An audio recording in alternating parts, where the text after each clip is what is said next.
నమస్తే, welcome to RP7 TV news. Palnadu జిల్లాలో తొలి రోజే పోస్టల్ బ్యాలెట్ కు సంబంధించి 68.89% నమోదైనట్లు జిల్లా కలెక్టర్ శివశంకర్ ఆదివారం తెలిపారు. తొలి రోజు 10,240 మంది ఓటు హక్కు వినియోగించుకోవాల్సి ఉండగా 7,054 మంది ఓటు హక్కు వినియోగించుకున్నారని తెలిపారు. పేద కురపాడు 82.34, చిలకలూరిపేట 71.56, నర్సరావుపేట 49.21, సత్తెనపల్లి 81.29, వినుకొండ 73.92, గురిజాల 61.7, మాచర్ల 68.82 పోలింగ్ నమోదైనట్లు తెలిపారు. పల్నాడు జిల్లాలో పోస్టల్ బ్యాలెట్ సంబంధించి ఈరోజు అన్ని అసెంబ్లీ నియోజకవర్గాలలో డిజిగ్నేటెడ్ ఫెసిలిటేషన్ సెంటర్స్లో స్టార్ట్ అయింది. ఈరోజు పీఓస్, ఏపీఓస్, కొంతమంది ఓపీఓస్, మైక్రో అబ్జర్వర్స్ కూడా ఈ పోస్టల్ బ్యాలెట్ అన్నది వినియోగించుకున్నారు. ఇంకా మిగిలిపోయిన వారు వీళ్ళందరి కోసం 6, 7, 8 తేదీల్లో కూడా ఈ పోస్టల్ బ్యాలెట్ ఫెసిలిటేషన్ సెంటర్ అన్నది కంటిన్యూ అవుతుంది.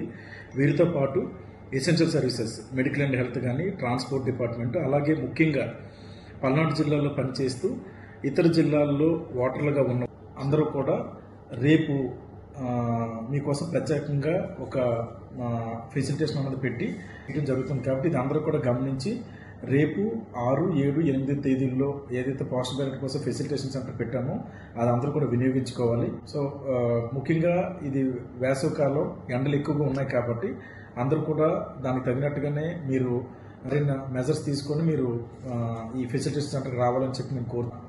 జిల్లా అడ్మినిస్ట్రేషన్ వైపు నుంచి క్యూ మేనేజ్మెంట్ కానీ అక్కడ ఉండాల్సిన ఫెసిలిటీస్ అన్నీ కూడా పూర్తి స్థాయిలోనే ఏర్పాటు చేయడం జరిగింది. రేపు 6, 7, 8 తారీఖులు ఏవైతే ఇంకా ఈ ఫెసిలిటేషన్ సెంటర్ కొనసాగుతుందో దీన్ని అందరూ వినియోగించుకోవాలి.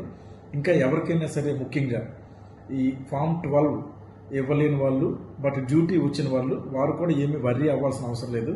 వారికి కూడా 7, 8 తారీఖుల్లో అక్కడ ఫామ్ 12 తీసుకొని అక్కడికక్కడే మీకు పోస్టల్ బ్యాలెట్ ఇచ్చి మీరందరూ కూడా ఓటు వినియోగించుకునే విధంగా చర్యలు తీసుకోమని చెప్పి సిఇఓ గారు డిఏఓస్కి, కలెక్టర్స్కి ఆదేశాలు ఇచ్చారు. మేము వెంటనే ఆర్ఓస్, రిటర్నింగ్ ఆఫీసర్స్ కూడా ఆదేశాలు ఇచ్చాం. కాబట్టి ఇలా ఎవరైనా సరే ఫామ్ 12 మిస్ అయినా సరే, ఆ ఫామ్ 12 మిస్ అయిన వాళ్ళు కూడా ఎవరంటే ఆ జిల్లాలో ఓటర్లు అయి ఉండేవారు.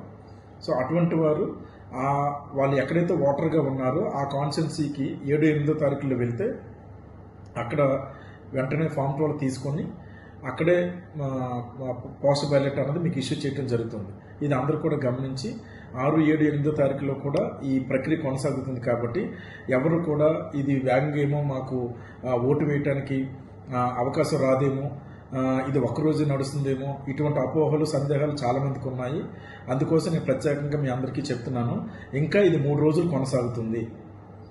కాబట్టి ఎవరు కూడా ఎటువంటి ఆందోళన చెందకుండా, హడావిడి అది లేకుండా ప్రశాంతంగా మీరు ఒక టైం చూసుకొని ఈ 3 రోజుల్లో కూడా చక్కగా వచ్చి ఒక మంచి క్రమశిక్షణ తోటి ఈ పోస్టల్ బ్యాలెట్ అన్నది వేసి పోస్టల్ బ్యాలెట్ని వినియోగించుకోవాలని చెప్పి నేను కోరుతున్నాను. Thank you.